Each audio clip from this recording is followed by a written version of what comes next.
A política brasileira está em um momento de ebulição, e cada movimento, por menor que pareça, pode ter um impacto colossal nas eleições de 2026. Vamos mergulhar mais fundo nesse cenário complexo e cheio de incógnitas.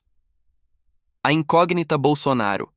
Inelegível, mas ainda influente Bolsonaro, hoje inelegível devido às condenações do TSE, não pode ser candidato, mas sua influência política permanece intocada.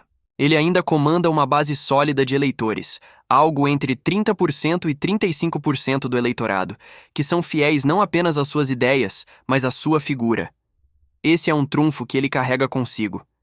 Mesmo fora da corrida presidencial, Bolsonaro tem o poder de ditar os rumos da direita brasileira.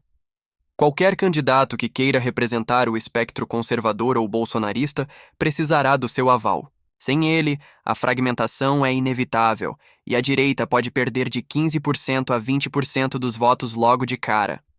A pergunta que fica é: como ele usará essa influência? Apoiará um nome como Tarcísio Gomes de Freitas, atual governador de São Paulo, ou buscará alguém mais alinhado ao seu núcleo duro? E se Tarcísio não quiser ser vice? Tarcísio é um nome que vem ganhando destaque no cenário nacional. Com uma gestão técnica e um discurso moderado, ele consegue atrair tanto o eleitorado bolsonarista quanto parte do centro. Mas e se ele não quiser ser vice de ninguém? E se ele decidir que é hora de assumir o protagonismo? Tarcísio tem um trunfo. Ele não está diretamente associado aos desgastes do governo Bolsonaro, o que pode ser uma vantagem em um cenário polarizado. No entanto, ele também precisa lidar com a sombra do ex-presidente, que ainda é uma figura central na direita. Se Tarcísio optar por se distanciar de Bolsonaro, ele pode perder parte dessa base, mas também pode atrair eleitores mais moderados. É um jogo de risco, e as decisões que ele tomar nos próximos meses serão cruciais. O vácuo de 35%. Espaço para um outsider? Um dado que não pode ser ignorado é que 35% dos eleitores não querem nem Lula nem Bolsonaro em 2026. Esse é um percentual significativo, que abre espaço para um terceiro nome, um outsider que possa capitalizar o descontentamento com os dois polos da política brasileira. Mas quem poderia preencher esse vácuo? Nomes como Simone Tebet, que já demonstrou força nas últimas eleições, ou até mesmo uma figura como João Dória, que tentou se projetar nacionalmente, podem surgir como alternativas. No entanto, o desafio é enorme: construir uma candidatura viável em um cenário dominado por duas figuras tão polarizadoras exige não apenas carisma, mas também uma máquina política robusta e uma narrativa convincente. A guerra digital. Alexandre de Moraes versus Elon Musk enquanto o cenário político tradicional se desenrola, outra batalha está sendo travada no campo digital. Musk, dono da plataforma X, acusou o ministro do Supremo Tribunal Federal Alexandre de Moraes de transferir bens para os Estados Unidos.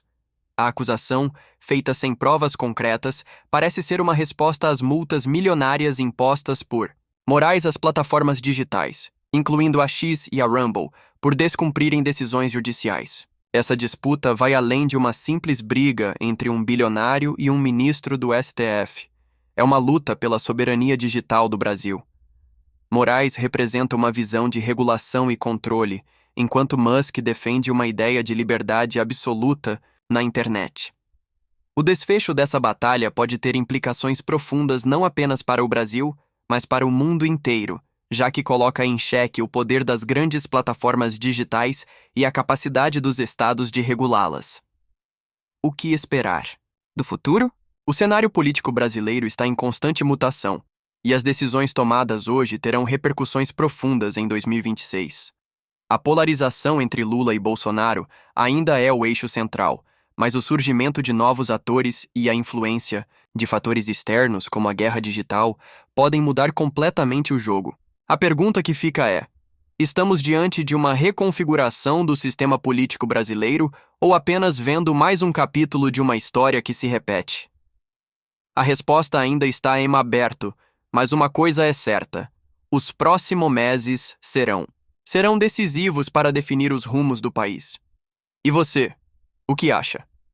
Acredita que um outsider pode surgir como alternativa Ou a polarização continuará dominando o cenário político?